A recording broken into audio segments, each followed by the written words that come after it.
సనాతన ధర్మం, జగన్మోహన్ రెడ్డి రెచ్చగొట్టిన మత విద్వేషాలు, టీటీడీ, గోశాల మీద అసంకల్పిత ప్రచారాలు, ప్రతిపక్ష నేత హోదా కూడా లేని జగన్మోహన్ రెడ్డి ఏం చేయాలో పాలుపోక రాష్ట్రంలో మత విద్వేషాలు రెచ్చగొడుతూ కాలక్షేపం చేస్తూ తన రాజకీయ పార్టీని కాపాడుకునే ప్రయత్నం చేస్తున్నాడా అన్న దాని మీద విశ్లేషించడానికి మనతో పాటు సామాజిక విశ్లేషకులు కొత్త రవీంద్రబాబు గారు ఉన్నారు. వారిని అడిగి మరిన్ని విశేషాలు తీసుకునే ప్రయత్నం చేద్దాం. సార్ నమస్తే. నమస్తే సార్, గత వారం రోజుల నుంచి చూస్తున్నాం, గత 19-24 మధ్యలో జగన్మోహన్ రెడ్డి పాలనలో ఎలాంటి కార్యక్రమాలు చేశాడో, మళ్ళీ ఇప్పుడు ఓడిపోయిన తర్వాత మత విద్వేషాలు రెచ్చగొడుతూ ఎలా చేస్తున్నాడో చూస్తున్నాం. దీన్ని ఎట్లా విశ్లేషిస్తారు మీరు? ఆంధ్రప్రదేశ్ రాష్ట్రంలో మత విద్వేషాలు ఎవరు రెచ్చగొడుతున్నారు అనే టాపిక్ కాబట్టి నిష్పక్షపాతంగా పార్టీలకి అతీతంగా మనం అనాలిసిస్ చేసే ప్రయత్నం చేసి ఎవరు రెచ్చగొడుతున్నారనే విషయాన్ని ఇది వీడియో చూస్తున్న వీక్షకులకు వదిలేద్దాం. ఇప్పుడు అంతర్వేదిలో రథం తగలబెట్టడానికి కారణం ఎవరు? శ్రీరాముడి తల నరికింది ఎవరు? గుంటూరు దగ్గర హనుమాన్ ఆలయాన్ని తీసి కొట్టి పగలగొట్టింది ఎవరు? అంతెందుకు, భారతదేశంలోనే ప్రపంచంలోనే హిందువుల మనోభావాలు దెబ్బతినే విధంగా పవిత్రమైన తిరుపతి లడ్డు అపవిత్రం చేసింది ఎవరు? ఇప్పటికి ఇన్వెస్టిగేషన్ జరుగుతుంది కాబట్టి నేను పర్టికులర్గా వీళ్ళే చేశారని కంక్లూడ్ చేయట్లేదు, అంటే విచారణ జరుగుతున్న నేపథ్యంలో. కానీ ఇంత పెద్ద వ్యవహారం కదా అది. ఈ విధంగా చేస్తున్న కొంతమంది వ్యక్తులు తిరుమల వెళ్ళవలసి వచ్చినప్పుడు కొన్ని వందల సంవత్సరాల నుంచి అన్య మతస్థులు డిక్లరేషన్ ఇచ్చి వెళ్ళాలి. దాన్ని వైలేట్ చేస్తూ నేను డిక్లరేషన్ ఇవ్వను అని మాట్లాడిన వాళ్ళు మరి ఎందుకు ఇవ్వను అని అనవలసి వచ్చింది డిక్లరేషన్? ఆ రోజు ఆ వైఎస్ఆర్ కాంగ్రెస్ పార్టీ అధ్యక్షుడు డిక్లరేషన్ ఇవ్వమని అడిగితే హిందూయిజం మీద మనం వినకూడని కామెంట్స్ ఆయన చేశాడు. ఇదేమి హిందూయిజం అన్నాడు. మరి ఈరోజు పవన్ కళ్యాణ్ గారి భార్య క్రిస్టియన్ అయినప్పటికీ తిరుమల సాంప్రదాయం ప్రకారం డిక్లరేషన్ ఇచ్చి హిందూ కాకపోయినప్పటికీ నమ్మిన దైవం కోసం సనాతన ధర్మ పరిరక్షణ అంటే ఏంటి? నా మతం నేను అభినందిస్తూనే ఆచరిస్తూనే పరమతాన్ని కూడా సమానంగా చూడవలసిన బాధ్యత. మరి పవన్ కళ్యాణ్ గారి భార్య మొక్కు చెల్లించుకుంటూ తలనీలాలు సమర్పిస్తే దాన్ని కూడా మత విద్వేషాలు రెచ్చగొట్టే కోణంలో చేసింది ఎవరు? అన్నిటికంటే 4 రోజులు 3 రోజుల నుంచి 2 తెలుగు రాష్ట్రాల్లో బర్నింగ్ టాపిక్స్లో ఒకటేంది, తిరుమలలో గోశాల, గోవులు చచ్చిపోయినాయి 100 గోవులు అని చెప్పి గతంలో తిరుమల తిరుపతి దేవస్థానం అధ్యక్షుడిగా పనిచేసిన బోమన కరుణాకర్ రెడ్డి గారు కామెంటు ఏ విధంగా చూడాలా? అసలు బోమన కరుణాకర్ రెడ్డి తిరుమల తిరుపతి దేవస్థానానికి చైర్మన్గా ఉండటానికి అర్హత ఉందా? అతను హిందువా? అతను కూతురు వివాహం ఏ పద్ధతిలో చేశారు? మరి ఇదే బోమన కరుణాకర్ రెడ్డి స్టూడెంట్గా ఉన్నప్పుడు రాడికల్ స్టూడెంట్ యూనియన్ స్థాపించి ఈయన వీళ్ళ బ్రదరు ఇది అసలు మతానికి హిందువులకి వ్యతిరేకంగా నాస్తికత్వంతో ఎన్ని మాటలు మాట్లాడారో ఈరోజు కూడా మనకి సోషల్ మీడియాలో ట్రోల్ అవుతూ ఉన్నాయి. తిరుమల 7 కొండలు కాదు 2 కొండలు, తిరుమల పైన ఉన్నది నల్ల బండ, దాన్ని నేను చెప్పుతో కొడతా అని బోమన కరుణాకర్ రెడ్డి అన్నాడా లేదా? మరి అటువంటి వ్యక్తి తిరుమల తిరుపతి దేవస్థానానికి చైర్మన్గా ఎలిజిబిలిటీ ఉందా లేదా? అటువంటి అన్య మతస్థులకి అక్కడ చైర్మన్ పదవిస్తే తిరుమల పవిత్రతని కాపాడాల్సిన బాధ్యత ఉన్న ముఖ్యమంత్రి ఏం చేశారు గతంలో పరిపాలించినప్పుడు? ఈరోజు గోవుల గురించి మాట్లాడుతున్నారు. ఇదే తిరుమల తిరుపతి దేవస్థానం వాళ్ళు ఒక రిపోర్టు, విజిలెన్స్ రిపోర్ట్, గతం వైఎస్ఆర్ కాంగ్రెస్ పార్టీలో జరిగిన విజిలెన్స్ రిపోర్ట్ రిలీజ్ చేస్తే అందులో అన్ని అవకతవకలు బయటకు వచ్చినాయి. ఒకటి. రెండోది, బోమన కరుణాకర్ రెడ్డి చేసిన అక్రమాలు బయటకు వస్తున్న నేపథ్యంలో దాన్ని కవర్ చేసుకోవడానికి డైవర్షన్ పాలిటిక్స్లో భాగంగా ఈ గోవు కథ వెలుగులోకి తీసుకొచ్చారు. మీకు ఇంకొక ఎగ్జాంపుల్ చెప్తా. ఈ గోవులు అనేది ఎప్పటి నుంచో తిరుమలలో గోవుల్ని సంరక్షిస్తూ వస్తున్న సాంప్రదాయం ఉంది. నాకు తెలిసి 1956 నుంచి ఉంది. మరి గోవుల కోసం 400 ఎకరాల స్థలంలో 2668 సుమారుగా గోవులు, 260 మంది సిబ్బంది, ఒక భారీ వ్యవస్థ. అది ఒక పవిత్ర కార్యంగా భావిస్తూ పార్టీలకు అతీతంగా దేవస్థానం వాళ్ళు పోషిస్తూ వస్తున్న సందర్భం. మరి ఇదే వైఎస్ఆర్ కాంగ్రెస్ పార్టీ ప్రభుత్వంలో ఈ గోవుల మీద అవకతవకలు చేయటమే కాకుండా ఈ గోవు దానాకి సంబంధించి హౌస్ కీపింగ్, హైజెనిక్ సంబంధించి కాంట్రాక్ట్ ఎవరికి ఇచ్చారు, ఆ కాంట్రాక్ట్లో ఎన్ని కోట్లు అవకతవకలు జరిగినాయి, తర్వాత ఎక్స్పైర్ అయిపోయిన మెడిసిన్స్ గోవులకి ఇచ్చిన మాట విజిలెన్స్ రిపోర్ట్లో ఉందా లేదా, అది వెలుగులోకి రాకుండా ఈ డైవర్షన్ పాలిటిక్స్ చేశారా?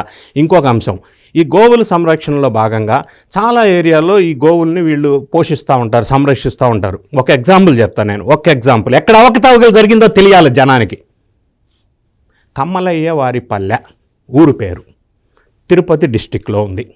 అక్కడ గో సంరక్షణ చేస్తున్నాము, చాలా గోవులు ఉన్నాయి అని చెప్పేసి పర్ ఇయర్ 1.78 crores కాంట్రాక్టర్కి 5 సంవత్సరాలు చెల్లించారు. విషయం ఏంటంటే అక్కడ అసలు గోవులే లేవు. ఒక్క ఎగ్జాంపుల్ నేను తీసుకున్నాను. ఇన్ని అవకతవకలు చేసి ఈ రోజున గోవులు చనిపోతున్నాయి అనే బ్లేమ్ గేమ్ వేశారు. ఒకటి. రెండో అంశం, నిజంగా ఈ మాట్లాడిన వ్యక్తి దగ్గర డాక్యుమెంటరీ ఎవిడెన్స్, టెక్నికల్ ఎవిడెన్స్, సాక్ష్యాధారాలు ఉంటే పోలీసులకు కంప్లైంట్ ఇచ్చి విచారణ చేపట్టడానికి సహకరించే విధంగా వీళ్ళు డాక్యుమెంట్స్ అన్నీ పోలీసు అధికారులకు ఇచ్చి విచారణ చేపించాలి కదా. ఈ మీడియాలో ప్రచారం ఎందుకు? దానివల్ల పర్పస్ అంటే సొల్యూషన్ వస్తుందా? రెండో అంశం, ఈ ఎన్డీఏ ప్రభుత్వం వాళ్ళు లేకపోతే తెలుగుదేశం ప్రభుత్వం వాళ్ళు సరే గోశాలకు రమ్మని పిలుపునిచ్చారు. తెలుగుదేశం పార్టీ వాళ్ళు పెట్టారు ఏమైనా కండిషను, ఇది రాజకీయాలకి అతీతంగా ఉండాలా, విద్వేషాలు రెచ్చగొట్టకుండా ఉండాలా, శాంతి భద్రతల సమస్య ఉత్పన్నం కాకుండా ఉండాలా, కాబట్టి concern persons only with gunmen రండి. ఇది అనుచరులను తీసుకొని పెద్ద ఎత్తునైతే శాంతి భద్రతల సమస్యగా ఉత్పన్నం అవ్వకూడదు అని వీళ్ళు పిలుపునిచ్చారు. మరి ఈ కరుణాకర్ రెడ్డి, ఈ రోజాగా వీళ్ళందరూ కలిసి ఆ విధంగా వెళ్ళటంలో వీళ్ళకి వచ్చిన ప్రాబ్లం ఏంటి? రోడ్డు మీద పడుకొని ఈ నాటకాలు ఎవరి కోసం చేశారు? మంది మార్బలంతో వెళ్ళాల్సిన అవసరం ఏమింది అంటే అక్కడికి వెళ్ళకూడదనా? అంటే రాజకీయం చేయాలి అన్న ఉద్దేశమా? నేను ఇంకొక ఎగ్జాంపుల్ తీసుకుంటా. తిరుపతికి సంబంధించిన ఎంపీ గురుమూర్తి, మరి ఆయన కారులో వెళ్ళాడు, సరే గోడ దూకొచ్చా అన్నాడు, అది వేరే సబ్జెక్ట్. మరి ఆయన అట్లా వెళ్ళినప్పుడు వీళ్ళు మంది మార్బలంతో వెళ్ళి అక్కడ రచ్చ చేసి రోడ్డు మీద లొల్లి పెట్టి పంచాయతీ పెట్టి శాంతి భద్రతకు విఘాతం కలిగించే విధంగా చేయటంలో ఉద్దేశం ఏంటి? మత తత్వాన్ని, మత విద్వేషాలని రెచ్చగొట్టడం కాదా? ఎన్ని రకాల ఏ యాంగిల్లో మత విద్వేషాలను రెచ్చగొడుతున్నారన్న మాట నేను ఎందుకు అంటున్నానంటే, పాస్టర్ ప్రవీణ్ హత్య గావించబడ్డారు అని పెద్ద ఎత్తున మత విద్వేషాలని రెచ్చగొట్టలేదా? కొట్టించారా లేదా? ఎవరు ఆ పని చేపించారు? ఎందుకు చేపించారు? ఫైనల్గా పోలీసు వాళ్ళ ఇన్వెస్టిగేషన్లో అన్ని వేల CC camera footages point to point వెలుగులోకి తీసుకొచ్చి అది హత్య కాదు, రోడ్డు యాక్సిడెంట్ అని తేల్చారు కదా. అంటే పాస్టర్ ప్రవీణ్ హత్యని మత విద్వేషాలు రెచ్చగొట్టడానికి ఎవరు చేశారు? ఈరోజు గోవులు చనిపోతున్నాయని ఎవరు తేల్చారు? ఎందుకు ఈ మత విద్వేషాలను రెచ్చగొడుతున్నారంటే డైవర్షన్ పాలిటిక్స్ అయి ఉండొచ్చు, లేదా వాళ్ళ చేసిన అక్రమాలు, అవినీతి, విజిలెన్స్ రిపోర్ట్ బయటకు వస్తే ముందు జాగ్రత్త చర్యగా ఇది ఒక సీన్ క్రియేట్ చేయటం కోసమా? మేము ఆ రోజు ప్రొటెక్ట్ చేసాం కాబట్టి మా మీద ఇట్లా చేస్తారని చెప్పుకోవటానికా? ఇప్పుడు ఇంకొక అంశం, వీళ్ళు డీటెయిల్డ్గా రమ్మని డిస్కషన్కి పిలిచినప్పుడు ఈ రచ్చ ఎందుకు రోడ్డు మీద చేయవలసిన అవసరం ఏర్పడింది? అస్సలు పాయింట్ ఏంటి?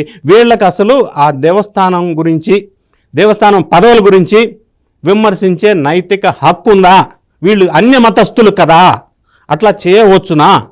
కాబట్టే తిరుమలని ఈరోజు అన్ని రకాలుగా పవిత్రం చేసి బ్లేమ్ చేయాలని చెప్పి టార్గెట్గా మత విద్వేషాలు రెచ్చగొట్టు ఆ దిశగా డైవర్షన్ పాలిటిక్స్ చేస్తున్నారా అన్న విషయం అనుమానం కలగక మానదు. ఎందుకంటే బొమ్మన కరుణాకర్ రెడ్డి చైర్మన్గా ఉన్నప్పుడు వాళ్ళ బ్రదరు, అన్య మతస్థుకు సంబంధించిన వ్యక్తిగా చెప్పబడుతున్న వాళ్ళ బ్రదరు తిరుమలలో శ్రీ వెంకటేశ్వర ట్రైనింగ్ ఇన్స్టిట్యూట్ దానికి మెయిన్ చీఫ్గా ఉన్నాడు. మరి ఆ పదవి ఆయనకి డైరెక్టర్గా చేశాడు, ఉండొచ్చు ఆ పదవి. మరి వీళ్ళ ఫ్యామిలీ నేపథ్యం, బ్యాక్గ్రౌండ్, గతంలో వీళ్ళు విమర్శించిన అదే తిరుమల దేవస్థానం మీద వీళ్ళు ఆ పదవులు ఇవ్వటం వల్ల ఎక్కడ ఎవరు సనాతన ధర్మాన్ని కాపాడినట్టు, ఏ విధంగా ఈ విధంగా రెచ్చగొట్టడం వల్ల మత విద్వేషాలు రెచ్చగొడుతుంది ఎవరు? గడిచిన 5 సంవత్సరాలు వైఎస్ఆర్ కాంగ్రెస్ పార్టీ పాలనలో ఎన్ని రకాల గుళ్ళు, టెంపుల్స్ విధ్వంసం జరిగినాయి? ఇన్ని అంశాలు ఉన్నప్పుడు మత విద్వేషాలు రెచ్చగొడుతూ డైవర్షన్ పాలిటిక్స్ చేస్తుంది వైఎస్ఆర్ కాంగ్రెస్ పార్టీ కాదా? మనకి చూస్తున్న 1, 2, 3, 4 ఇన్సిడెన్సెస్ వల్లే మనకు అర్థమవుతా ఉంది కదా. ఈ విధంగా వాళ్ళు చేసేది లేకుండే వాళ్ళ అవకతవకలు బయటకు వస్తాయి కాబట్టి, స్కాములు బయటకు వస్తాయి కాబట్టి దీన్ని ప్రొటెక్ట్ చేసుకుంటూ డైవర్షన్ కోసం ఈ రకమైన ప్రయత్నం చేశారనేది మనకు అర్థమవుతా ఉంది. అంటే వాళ్ళంటే పరమతస్తులు హిందువుల మీద, హిందూ భక్తుల మీద నమ్మకం లేకపోవచ్చు, లేదంటే హిందూ మీద ప్రేమ లేకపోవచ్చు సార్. 2014-19 మధ్యలో లేని పింక్ డైమండ్ కూడా ఉందని చెప్పి అల్లరి చేసిన హిందూ మేధావులు, హిందూ పెద్దలు 2019-24 మధ్యలో మీరు చెప్పినట్టు సుబ్రహ్మణ్య రెడ్డికి డైరెక్టర్ పదవి ఇచ్చినప్పుడు కానీ, తర్వాత చేసిన అవకతవకల మీద కానీ ఒక్కరు కూడా నోరెత్తలా. అంటే భక్తి అంటారా, భయం అంటారా, లేదంటే వాళ్ళు ఇచ్చిన మూటలకి ఆశపడి అంటారా? అవకాశవాద రాజకీయాలు అయి ఉండొచ్చు, వేరే వాళ్ళ కళ్ళల్లో ఆనందం చూడటం కోసం అయి ఉండొచ్చు. పింక్ డైమండ్ అనేది అసలు లేని పింక్ డైమండ్ ఉంది, దాన్ని అపహరణ జరిగింది, అది ఫలానా వాళ్ళ ఇంట్లో ఉంది అని ఇంత పెద్ద బ్లేమ్ చేసిన మనిషి ఆ చేయమని చెప్పింది ఎవరు? దాని వెనకున్న సూత్రధారి ఎవరు? ఇది చిన్న విషయం కాదు. హిందువుల మనోభావాలు కాదు, భక్తుల మనోభావాలు కాదు, ఆంధ్రప్రదేశ్ తెలుగు రాష్ట్ర ప్రజల మనోభావాలను దెబ్బ తినటం కాదా ఇది? అంత పెద్ద పింక్ డైమండ్ బ్లేమ్ గేమ్లో లబ్ధి పొందాలా ఓట్లు కోసం అని చెప్పి గేమ్ ప్లే చేశారు. మరి అది మత విద్వేషాలను రెచ్చగొట్టడం కాదా? ఇన్ని అంశాలు మనకు కనిపిస్తూ ఉన్నాయి కళ్ళెదురా. ఎందుకోసం ఇవన్నీ చేస్తున్నారు? దీని వెనక నడిపిస్తున్న శక్తి ఎవరు, వ్యక్తి ఎవరు, ఎవరి కోసం వీళ్ళు చేశారు? అన్ని మత విద్వేషాలను రెచ్చగొట్టాల్సిన కారణం ఏంటి? ఒకసారి వాళ్ళు పునరాలోచించుకోవాల్సిన అవసరం ఉంది. వాళ్ళు రెచ్చగొడతారు సార్. ఈ హిందూ ధర్మ పరిరక్షణలంతా ఏమైపోయారని. హిందూ ధర్మ పరిరక్షణ ఎక్కడుంది? ఆ రోజు పింక్ డైమండ్ ప్రస్తావన తీసుకొచ్చిన వాళ్ళు ఎవరో విజయసాయిరెడ్డి ప్రధానమైన కీలక పాత్ర పోషించారు. విజయసాయిరెడ్డి ఆయన ప్రధాన అర్చకుడు, ప్రధాన అర్చకులు ఆయన పట్టుకొని ముందు పెట్టి వీళ్ళు ప్లే చేశారు. మరి ఆ టెంపుల్లో పనిచేస్తూ ఆ విధమైన అబద్ధపు మాటలు చెప్పటంలో వాళ్ళు ఏ విధంగా మనం చూడాలనేది మనం ప్రధాన అర్చకుడు స్థానంలో ప్రధాన అర్చకుడు స్థానం ఉంటే అంటే ఆయన్ని కూడా ఆ విధంగా మేనేజ్ చేశారంటే ఆయన భయంతో చేశాడా, ప్రాణ భయంతో చేశాడా, ఇంకా దేనివల్ల చేసి ఉండవచ్చు, ఆయన ఏ విధంగా ప్రలోభ పెట్టి ఉండవచ్చు అనేది నాకు అర్థం కావట్లా. విజయసాయిరెడ్డి నేతృత్వంలో జరిగింది కథ అంతా. సో ఇన్ని రకాల వెలుగులోకి మనం ముందున్న తక్కువ టైంలో మనం ప్రస్తావించుకుని ఇన్ని అంశాలు చూసినప్పుడు ఎవరు మత విద్వేషాలు రెచ్చగొడుతున్నారు, ఎందుకు రెచ్చగొడుతున్నారు అనేది మనకు అర్థమవుతా ఉంది. దీన్ని ఎలా చూడాలంటారు? ప్రజలు ఏం చేస్తే వాళ్ళకి బుద్ధి వస్తుందంటారు? ప్రజలు ఆల్రెడీ వాళ్ళు 151 స్థానాల నుంచి 11 స్థానాలకి పరిమితం చేశారు. నంబర్ 1. నంబర్ 2, ఇంట్లో అమ్మ అగెనెస్ట్ అయింది, చెల్లి అగెనెస్ట్ అయింది, ఇంకొక చెల్లి అగెనెస్ట్ అయింది. నంబర్ 3, ఈ విధమైన కేసులు ఒకరి తర్వాత ఒకరు వెలుగులోకి వస్తూ ఉన్నాయి. ఈ అన్ని అవకతవకలు, అక్రమాలు వెలుగులోకి వస్తూ ఉన్నాయి. ఈ అక్రమాలు, అవకతవకల్లో విచారణలో భాగంగా అల్టిమేట్ బెనిఫిషరీ పేరు కూడా కొద్ది రోజుల తర్వాత అయినా, కొద్దిగా లేటుగా అయినా కూడా వెలుగులోకి వచ్చే అవకాశం ఉంది. ఇప్పటికే బాబాయ్ హత్య కేసులో కొంత మూమెంట్ జరుగుతూ ఉంది. ఈ సిబిఐ, ఈడీ కేసులు కొంత మూమెంట్ జరిగే అవకాశం ఉంది. సో పనిష్మెంట్ అనేది ప్రజలు ఇవ్వటమే కాకుండా ఇటువంటి దేవునితో ఆటలాడుకొని గేమ్ ప్లే చేసినందువల్ల ఏ పనిష్మెంట్ ఎవరికి రావాలో ఆ విధంగా లేట్ అయినా కూడా వచ్చే అవకాశం ఉంది.